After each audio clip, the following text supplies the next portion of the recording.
Well, hello and welcome to In the Psychic's Chair. This is the second episode that we've done, and we're here again in the wonderful haunting surroundings of Craig y Nos Castle in the Swansea Valley. And we've got quite a lot of interesting things going on in the programme for you tonight. Of course, we will be having our historian friend, Mr. Jeremy Marsh, along, and we'll be having a little bit of a chat about some of the channeling work that he was involved in, and also our resident medium, Elaine, will be along later on, taking us around the bits and parts of the castle where she had some very interesting experiences. And our guest medium this week is Elizabeth Epsom, and we're looking forward to talking to Elizabeth and her journey towards. And that's everything that we've got for you on the programme this evening. So sit back and enjoy another episode of In the Psychic's Chair. MostHauntedCastle.com. Paranormal investigations with a difference. Visit our website or ring reception for details. 01639 731167. 9 ghost stories to fuel paranormal paranoia for insomniacs. A man unable to say no. A headless horse seeks revenge. An ancient castle lost in time. A medium guided by a haunted pen. The whispering windmill. An abandoned railway station. A girl and a raven. A secret passageway.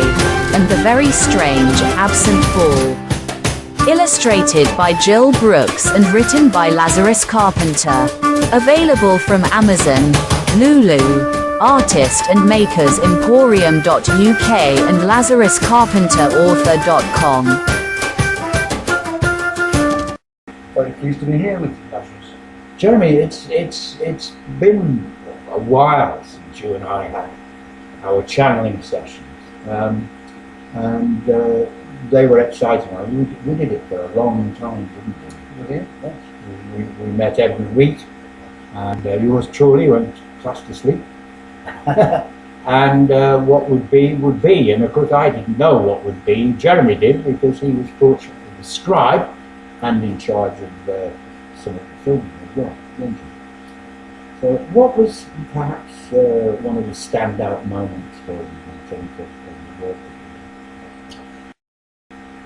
that you did? Well, that's a difficult one. Standout. I mean, they were all standout moments. They were all sort of quite unique and different in many ways. And of course, we had so many spirits channeling through me. And the interesting thing for me was that it wasn't just, people come here, and of course, most of them are very sort of interested in the hospital period, of course, the children. Mm-hmm. But you were getting contacted from other aspects of the castle, like the zones, like Captain Powell's, the chapter of Captain Powell. Then you have the Northern family, of course. Then you have Adelina, and it's there after that that you get the feeling of where the children are. Mm-hmm. And it wasn't just that; it was the whole spectrum of the past history where people were coming through, which was amazing. Yeah, I mean, for the people that don't know, Craig y Nos Castle was owned essentially by 3 families from 1840 up until the end of Adelina's time in 1919. And then it became the TV, and it was filled with children. And in fact, later on in the programme this evening, we'll take you on a little trip where Elaine managed to pick up quite a few those, in fact. But we found, didn't we, that the way that we were working, we enabled the souls, let's call them, rather than spirits, who still come and go here, and some who are here all the time, to tell us their stories in their words. And that was one of the beautiful things about channeling. Is that you're not assuming, you're not reading a situation and trying to interpret it in a way. What we're actually doing is nothing. As a trance channel, you fall asleep, and if you're very lucky, then essentially where we were at that particular time was that the souls who would come through me while I was asleep told us their stories in their words, and that was the beauty of channeling. And I recall very fondly the tales of Ogford Williams. He deserves a book on his own, that man. Ogford would come forward, wouldn't he, and tell us the most amusing stories. You remember One Stop Willie.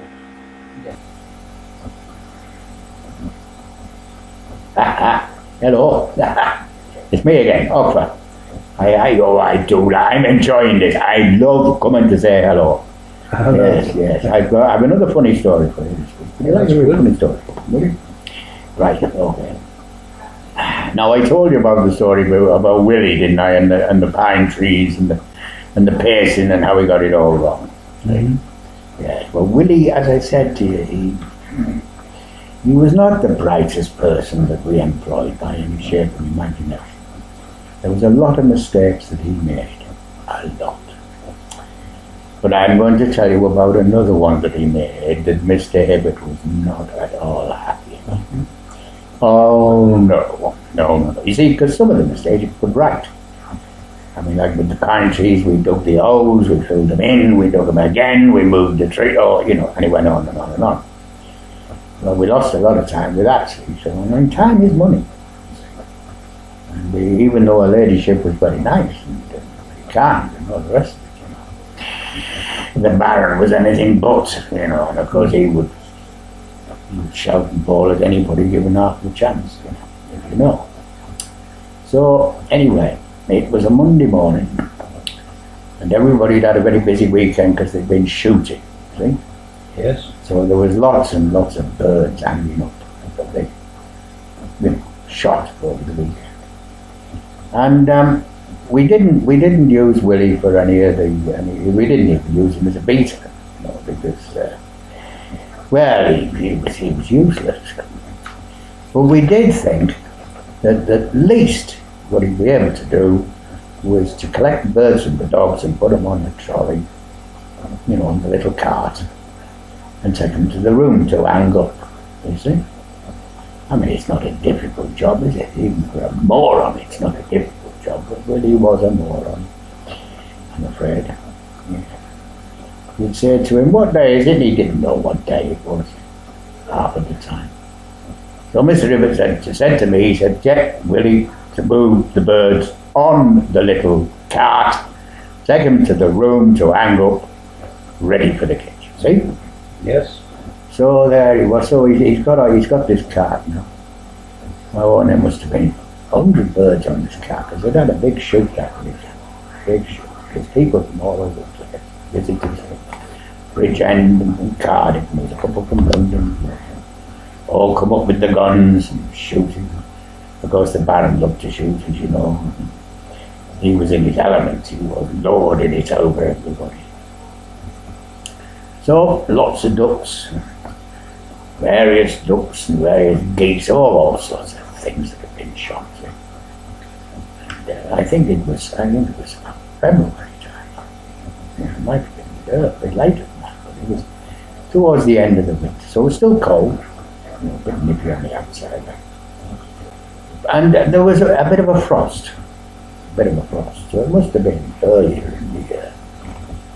So there was a bit of a frost, and there he is, he's got this cart, see, and it's full of all these birds, and he's pushing it along. Well, you know where the lake is, don't you? Mm-hmm. Well, he's pushing it by the lake, you see. And as I said, there's a bit of frost, right? So all of a sudden he slipped, and the cart went over its head. And half of the birds ended up back in the bloody water again. Well, there was hell to play. Oh, there was hell to play. I think Willie was he was lucky to keep his job that day. Because, oh my goodness me, he should have said, I mean, there's nothing worse than a dead bird floating in the water. And they were, oh my goodness, there must have been 30, 40 of these birds ended up back in the water again. Then we had to fish them out. Oh, what a performance! What a performance! This was the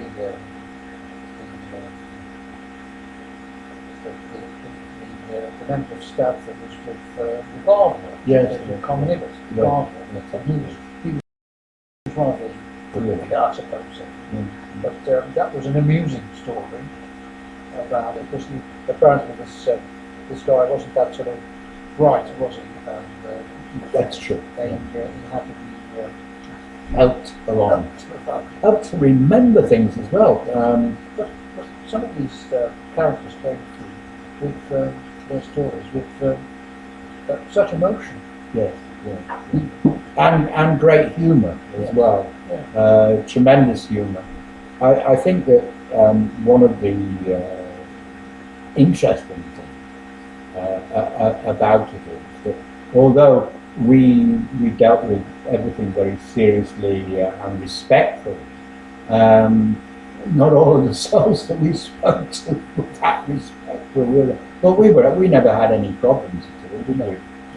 I mean, there are stories of Craig y Nos of people encountering different sort of, let's say, not very pleasant kind of, it keeps freezing. Thoughts on suffering. All of us say, we do not want to suffer, and yet each and every day, we cause more suffering to ourselves, and support those who perpetuate suffering for others. We say, we do not want to suffer. What do we mean by suffering? It is created, defined and experienced by so many souls on our planet, and controlled, and manipulated by so few. A must for every bookshelf. This thought-provoking little book inspired by Padre Pio is written by Lazarus Carpenter and illustrated by Jill Brooks. Available from LazarusCarpenterAuthor.com. Of course, this is the staircase we use every day for accommodation and so on.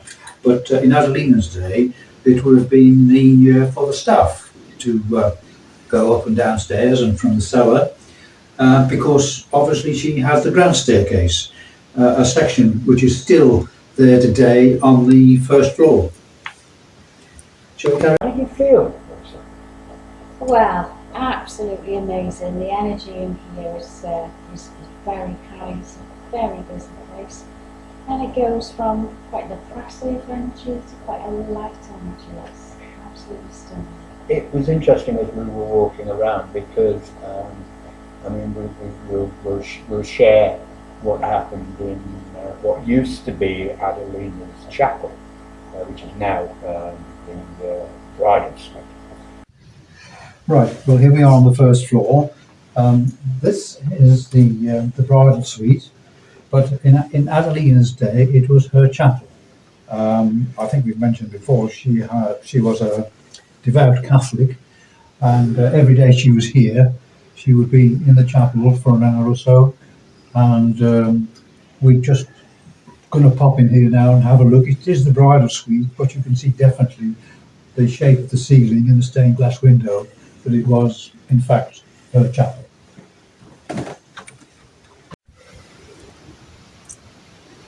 Here we are.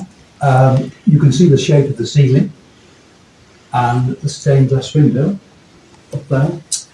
Originally there would have been a stained glass window either side as well, but of course probably during the hospital period these were changed or damaged or whatever. And there in front would be the altar. And there was a statue of Mary. Yeah.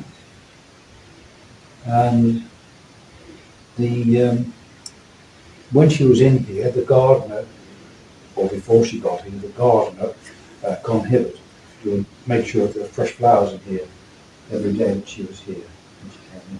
Of course, there's an anteroom or vestry there. Perhaps you have a visit from the local priest occasionally. But of course, today now that's been converted into the ensuite bathroom for the bridal suite. Lovely. There we are.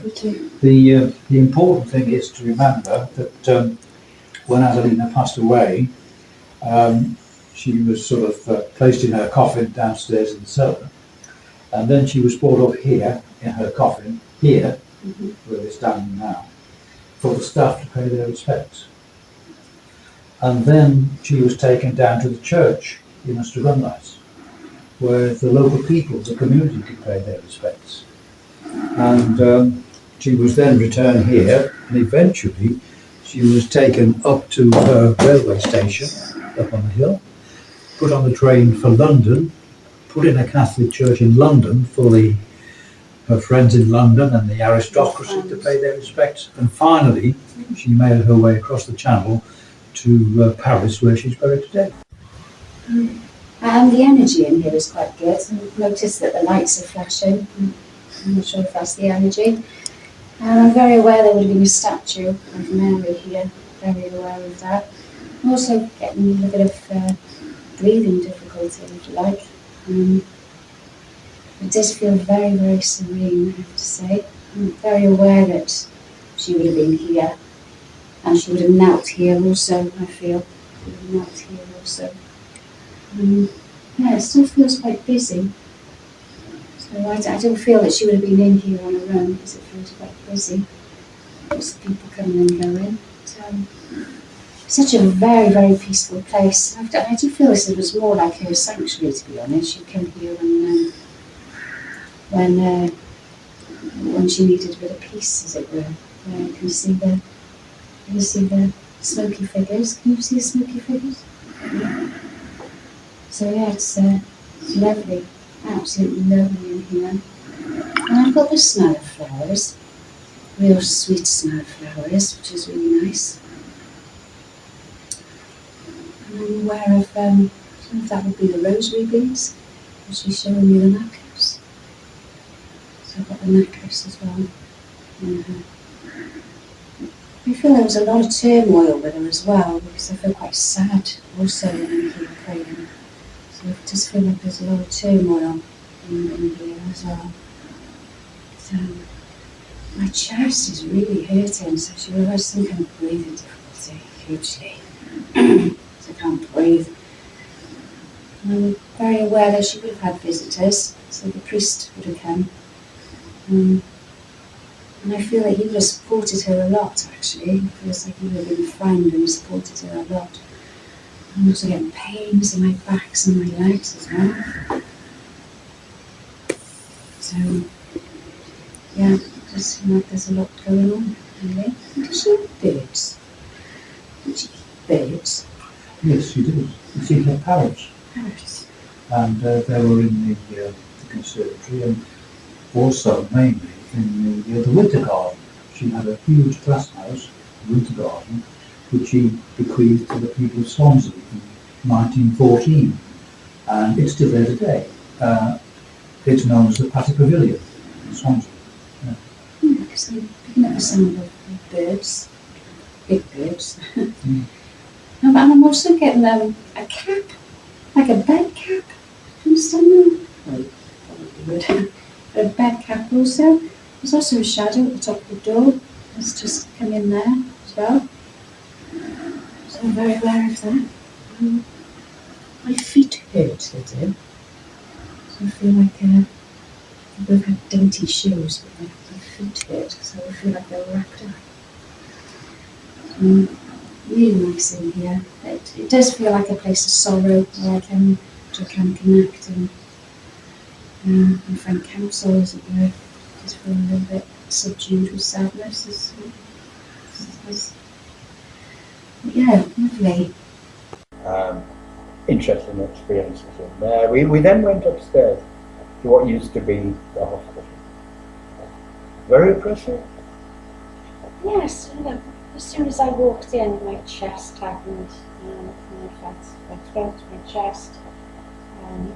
So that did feel like different energy. As soon as you walked in, you could feel the You started coughing as well. Yeah. Which of course is all sort of goes along with tuberculosis. Yeah, and I was very surprised at the temperature drop up there as you walked in. That was, It's marked.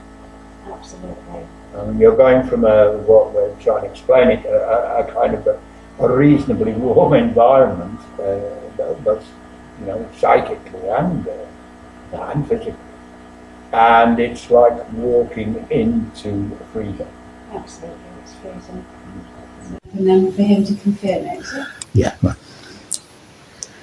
Okay, I'm walking in here, walking up through the stairs. I had children, lots of busy children, but quite happy children sounds. As I come in through here, the temperature has absolutely dropped. It's quite cold. And I feel like I want to cry. And kind of overrun with a bit of sadness there. I'm very aware that there's a lady, like a matronly kind of lady, that's still very much here. She feels quite stern, I have to say. My chest hurts a lot. I feel like I want to cough. Yeah, they would have been like small children, that really. And there's a man that's just come in. He's quite aggressive. Not aggressive, but he's a quite stern fella.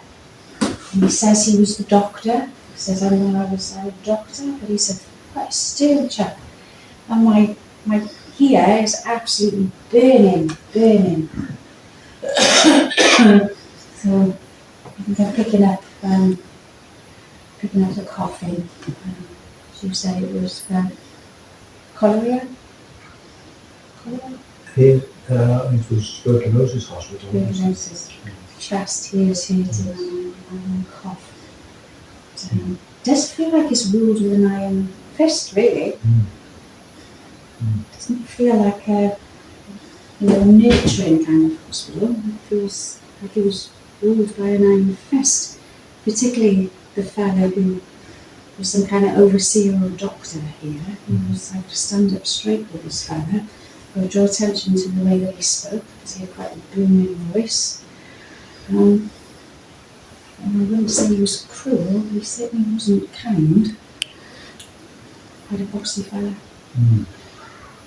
Well, of course, that ties in really. I mean, looking at the walls, you can see there's tiles on the wall, which were from the hospital period. So this room could have been used, would have been used by the staff, or for meals or treatment or something. And we, in most of the rooms up here, we still see the bed lights and things on the walls, where the children were. And these wards, I mean, it was just absolutely full of beds, I think in its height there was over 100, 120 beds here. There's a lot of children. Yeah. And it's immediate as well. And there was also lots of shafts with very cold air in different places, wasn't there? Absolutely, yes. Which would be a signification of spirit there. Absolutely, yeah. I mean, what was also interesting was as we were coming down the stairs, sadly we didn't get this on film because it would have been really, it's always the way, isn't it? Something amazing happens and the camera is not. But you stopped halfway down what used to be the grand staircase. Perhaps you'd like to share with us how you felt and what happened. As I was coming down and I stopped, I was very aware of the cold spot. As I stepped into the cold spot, I feel like I'd taken on a persona of a lady. I felt quite regal. I was very aware of being in a dress and having a bustle. Quite a formidable lady, but tiny. And that was Adeline. Yeah, it certainly was. It certainly was. Yeah, I mean, it's quite a blessing. I mean, I channeled Adeline maybe 3 or 4 times, and I always felt afterwards tremendous feeling of grace, tremendous feeling of beauty, love. Beauty, love. Very uplifting energy. So very focused in that. Oh. Very focused. Of course, for people who don't know, Adeline was a very, very, very rich lady. She was the great opera singer, probably of all time, it should be known in terms of where she was in the shape of things within the world, because she performed for kings, queens, presidents. She performed for Queen Victoria. Yeah. Anyway, so what is your overall feeling about the experiences you've had today? Amazing, absolutely amazing. Saw little children up in the attic that were waving to us. And you can't help but feel in different areas the upliftment, and then on the other side of it, the passion. It's an amazing place to be. Of course, the children play in spirit as they would in life. And although their memories are sad, because it wasn't a nice place to be when it continued on. You shared the imagination Jeremy was explaining earlier. But they also play. And if we think about it, logically, if you're confined to a bed and surrounded by other children, all confined to a bed as well, there's got to be games going on between them to, providing them.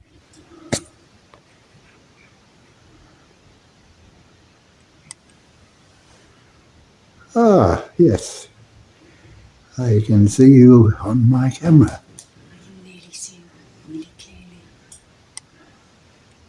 3 little children. 3 little children. Wave to me. He's waving. See him waving? Yeah. Hello. My head, I've got intense pressure on my head. Nurses weren't around being too stern, which is something else you experienced. India was a very stern nurse. Yes, very stern, yes, quite a big lady, quite a dominant figure, I have to say. She didn't feel very nice. She had a job to do, and that was pretty much the job. And the doctor? Yes, a doctor fellow there as well, there again. He felt like quite a big energy, quite a stern energy, his headway or the highway kind of energy. Of course, in those days, hospitals were run like military operations, weren't they? And the ward sisters and the senior nurses were the ones who made everybody do what they were supposed to do. But of course, it would have been the doctor that made all of the suggestions about what had to happen. And I often think, being a nurse in those days, maybe you had to have a little bit of a hardened personality, because certainly, from what I can understand, very few of them had a lot of empathy. It was just a job. Yeah. It's a shame when you consider that kids maybe came here for up to 2 or 3 years, never ever saw the family, as you say. Yeah, that was incredibly sad to hear that. And to be in environments where there was such a hostility with the people who were caring for them. That was tremendously sad. It's fascinating, isn't it, when we compare the care then with the care now. I think people try nowadays, because we're perhaps a little bit more caring generally. That's a big question mark there. But I think in those days, people very much did have a job to do, didn't they? And they came and they did it, and they went home. How they felt, it remains to be seen. We don't, although I seem to remember channeling at least one nurse, I think. I'll have to have a look through the annals and find the sessions. I certainly do. So, will you be joining us again next week and having another little wander around? I would love to see more of the council and meet more of the spirits in heaven. Absolutely. Elaine Taylor, it's always a pleasure. Thanks very much. Thank you. Well, good evening and welcome once again to In the Psychic's Chair, especially if you just joined us. My guest this evening in the Psychic's Chair is Reverend Elizabeth Beckson. Good evening. Hello, Liz. Hello. Good to be. I mean, we know each other really quite well, so it's easy for me to be a little less formal, I think, with some of our other guests. Definitely. Liz, you are a psychic, let's say, a medium, a working medium. Yes. And have been for quite some time. Before we get onto your journey to where you are today, you've got personal connections with Craig y Nos Castle, haven't you? Yes. Yeah. Do you want to share those with us? Yeah, well, my father was born in 1920, but obviously he had older siblings. And apparently my grandmother actually worked as a scullery maid here in the castle, a lady called Ada Morgan. And she worked for Madame Paddy briefly twice. So but when I was little, I was always brought down to the game fair and down to the park itself when you could access it, because obviously when it was a children's hospital, things like that, and for a long time you couldn't. So, but I was always told the stories, and obviously with living in close by to Craig y Nos and hearing the stories from older generations of what a person she was, not just for her fame, but for her kindness, her generosity, and all those things really. But I come to Craig y Nos and it feels like home, which is very odd. Well, I mean, I don't have the kind of links that you have with Craig y Nos Castle, but every time I come here, I feel like I'm coming home. It's an embrace, definitely. I feel it's a very special place. I think there are those of us who are definitely attracted to the energy of Craig y Nos. And it's a beautiful attraction too, isn't it? Because despite what anybody says, really, it is a very, very beautiful building. And it has a nice energy. It's got an energy of love, I think. And it's not just because of, the things like the weddings, etc. that happen. No, that Elaine, it is very much Adeline. Because you do, I feel, just when I feel personally, you can sense her energy, even in the grounds. And in particular, weirdly enough, I have a boat in Lake for some reason. And I always feel, for some reason, as I walk around the lake, I just get this impression. So maybe it's something you can ask Jeremy, or he can validate, but I don't know whether or not you've been sensed there before. I mean, one of the things that I shared with you, that happened to me the other week whilst we're talking about the grounds, was that I was, the back path below the castle, which goes to the pavilion. Oh, right. And I was walking down that path, and suddenly I was aware of several waiters in full regalia and big silver trays and things, and maids all coming down to the big green in front of the pavilion. And in a moment that flash had gone, and the next flash I had was of very wealthy people milling around on the green, and then it was gone. So I mean, every part of this castle, every part of the grounds is absolutely soaked with the energy of those times, because it was very beautiful. I do have an interesting story actually about where the summer house is. Well, share it. So I used to work for social services supporting people who are on the autistic spectrum. And one of our jobs with me and a service user was the beautiful role of actually litter picking and helping the national park. Well, we were down by the summer house, and it was a job we loved doing. And all of a sudden our service user turns to me and says, "White horse." I'm like, "Pardon?" "Little horse, little girl on horse." And I was, "Pardon?" And she's, "Horse," because she loved horses. So she wanted to go and see the horse. And I'm looking, going, okay, there's no horse there. So she very much was able to see a little girl and a horse, and a little girl on a horse. And she kept saying about the man taking the girl on the horse. So we came back to the where the warden was, and I explained it, and he just smiled, and he said that it's been known before, and apparently, I don't know again whether Jeremy can back this up for you, but apparently they used to have a horse that the children who were in the hospital would go and see. So it was like, okay, and that's something the warden said, and I was like, okay. I mean, that's, there are hundreds and hundreds of tales, aren't there, about things and sightings that people had, which is what makes it so special. Mm-hmm. And of course we are on ley lines, and we have Yes. a tremendous amount of water all around us as well. And being And- very close to the caves. Very, very close to the caves. Underneath us, Exactly. probably. Elizabeth, tell us about your journey to where you are today. Well, it's not. Because you haven't always been a believer, have you? No, not at all. No. So I was born miles away near the Brecon Beacons, and I grew up in the shadow of the Pen of Anne I could see on my left, and on my right I was looking at the Black Mountains. So I grew up in complete and utter isolation. And it was next to a reservoir. And it was a very beautiful, amazing place to be, but it was isolation. So we were 4 miles from the nearest village, and then the nearest town was Brecon, and that was a long way away.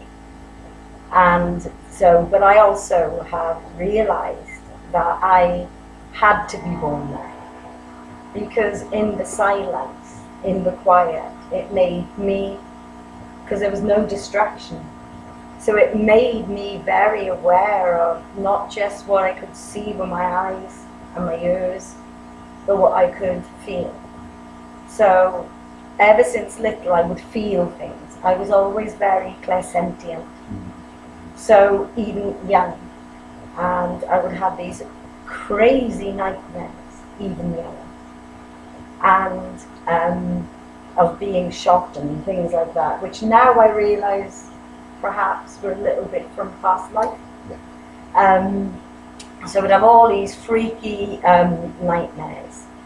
But because of the isolation of the place, I would look at everything around me, and I fell in love with nature.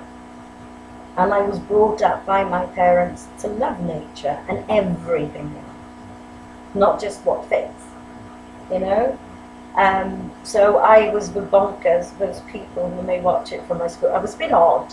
I think we were all a bit odd when we were A kids. bit odd. No, And I've now discovered ADHD, you know, is part of my makeup. So, well, you've added those letters to your name now. yeah, a few more extra, yeah. But I can see now, because I've got to be honest, when I was young, I couldn't understand people. You know, when I was so naive, and I was naive for a long time, but I was so naive, it's like, hi, be nice, dee, you know, all that, and people weren't. So I didn't understand it, you know, it just didn't resonate. But I was, through situations in my own life, a little bit lost myself. And I always knew I could sense things. I'd always go in places and either like the energy, not like the energy. And there were some places I didn't want to go into, you know? But I didn't know what that was. And I didn't have a belief. And the fact that I'm a reverend now, considering I had zero belief in anything of that nature at all. That mean, speaks to me of an amazing transformation. It's a journey, isn't it?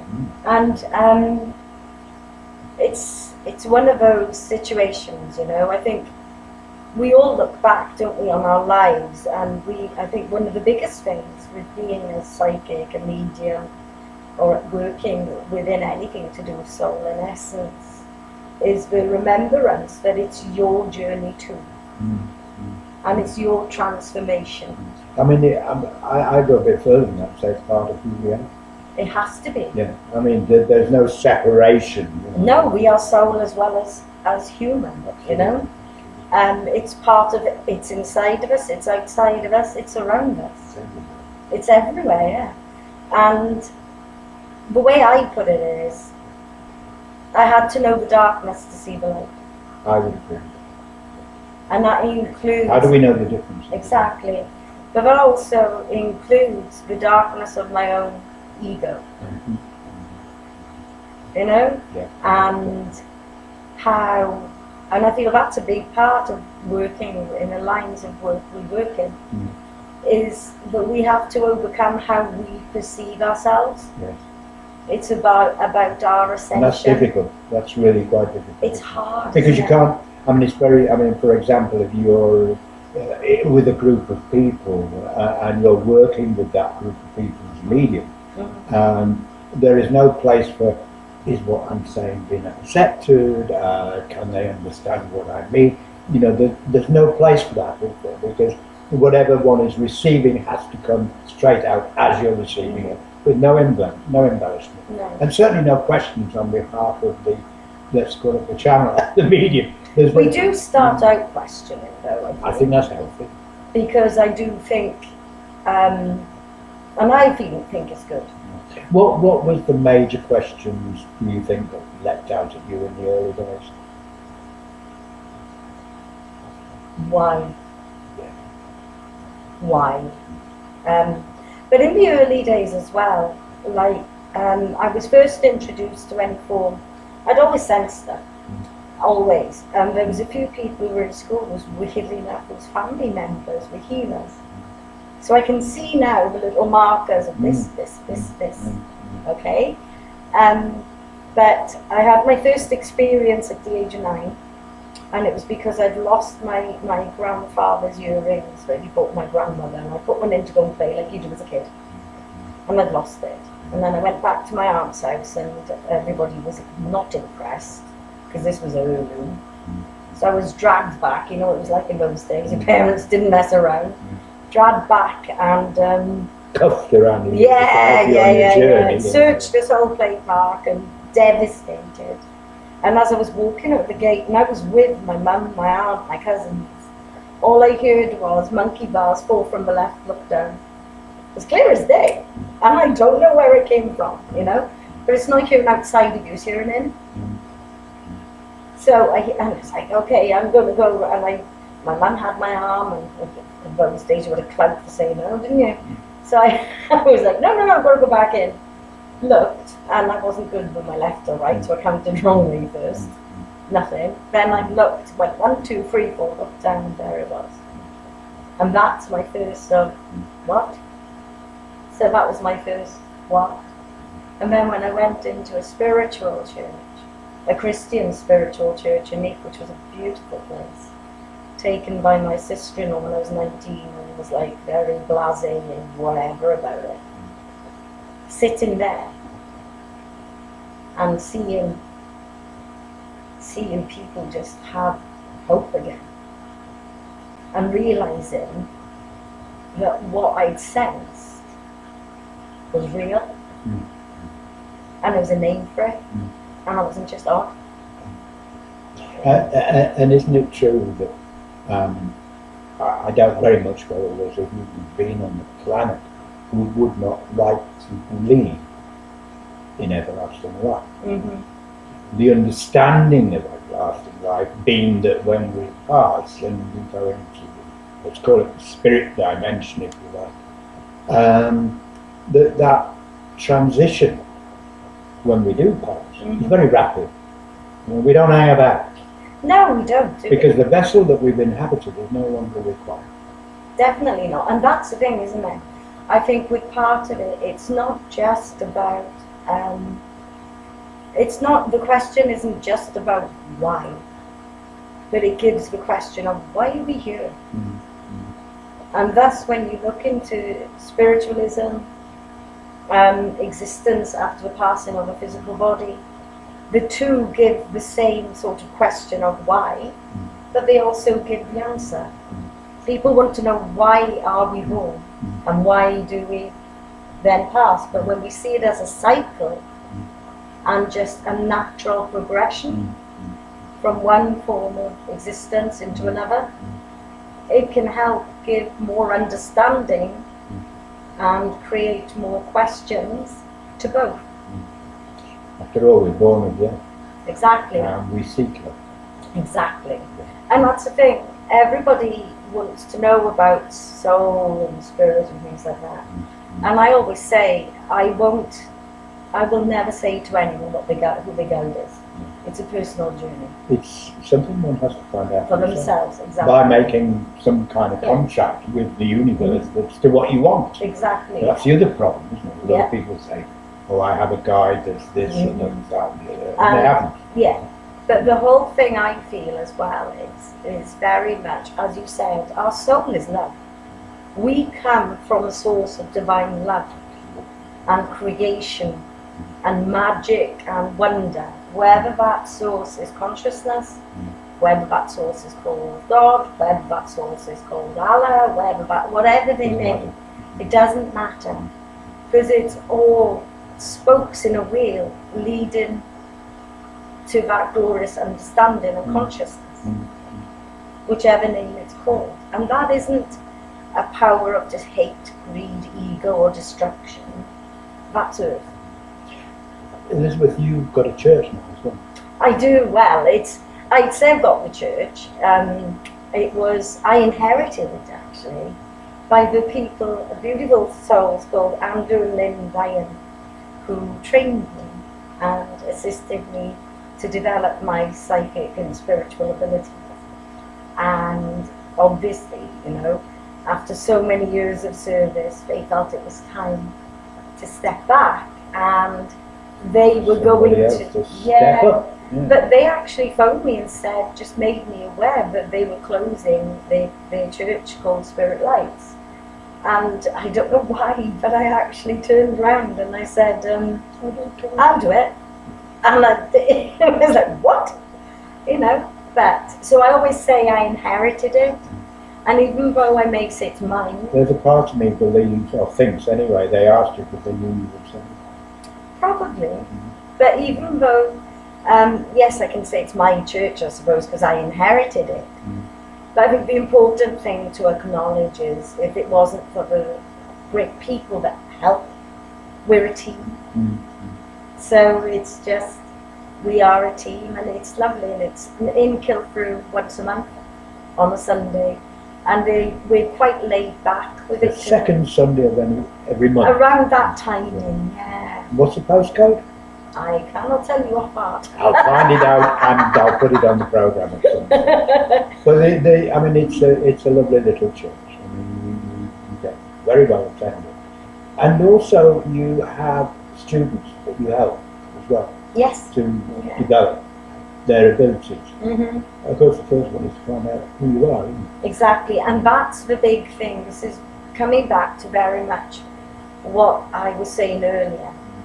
If you're wishing to work for spirit, then you have to be prepared to face yourself in a mirror. Absolutely. And you have to acknowledge all you might not want to acknowledge in yourself, because those parts of our personalities, ego, hate, jealousy, and all those things that make us us, that are there for a reason as well. And the Native Americans say it's for two wolves, the light wolf and the dark wolf. And that you make a choice every day, who you are. But I do feel that we have to see what triggers us and gives us those emotions, and learn not to step into it. I think the phrase we're looking for here is emotional intelligence, isn't it? Definitely, and you've got to have that, because at the end of the day, if you're going to develop, everybody, I saw an interview with John Edward, which I loved, and I like him. He phrased it when somebody asked him about his gift, and he used a beautiful phrase, because he said, it's not so much that I have a gift, I have an ability. And everybody has an ability. It's just what you do with it. And we laughingly call it the sixth sense. Exactly, and it's perfect, isn't it? But I feel that when you develop your sixth sense, I feel it's a message and it's a reminder to you that you're not just material form, that you are more than that. Energy.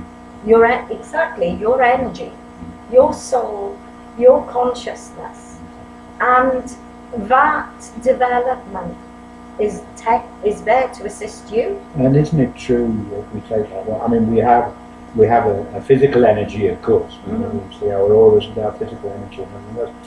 But we also have a consciousness energy, and it is that consciousness energy which gives us the connection with the divine. Exactly, definitely. I love the big philosophical debate where they're trying to say they can never quite decide whether consciousness is inside or outside or all. And I feel that it's all. Yes, I would agree with that, until the physical bit of it's no longer required. Exactly, yeah. So we can drop that which I see the physical body as our tool to experience. Absolutely.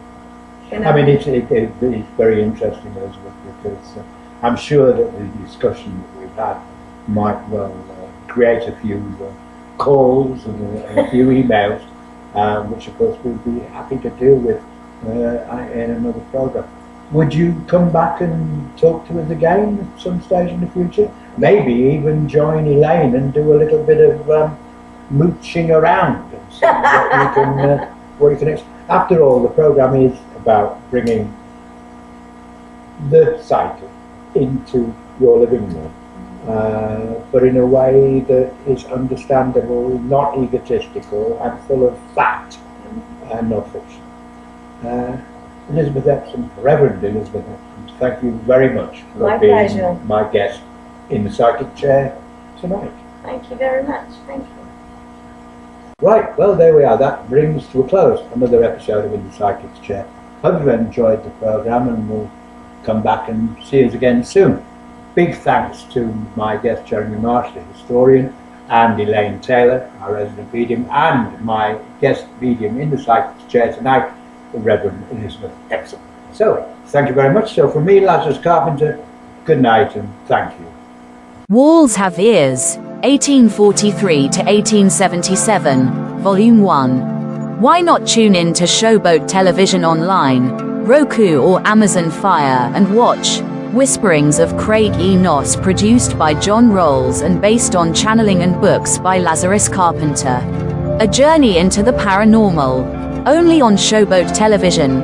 Book available from Artist and Makers Emporium SA9, 1GL, Amazon, and LazarusCarpenterAuthor.com. Volume 2 coming soon. MostHauntedCastle.com. Paranormal investigations with a difference. Visit our website or ring reception for details. 01639 731167.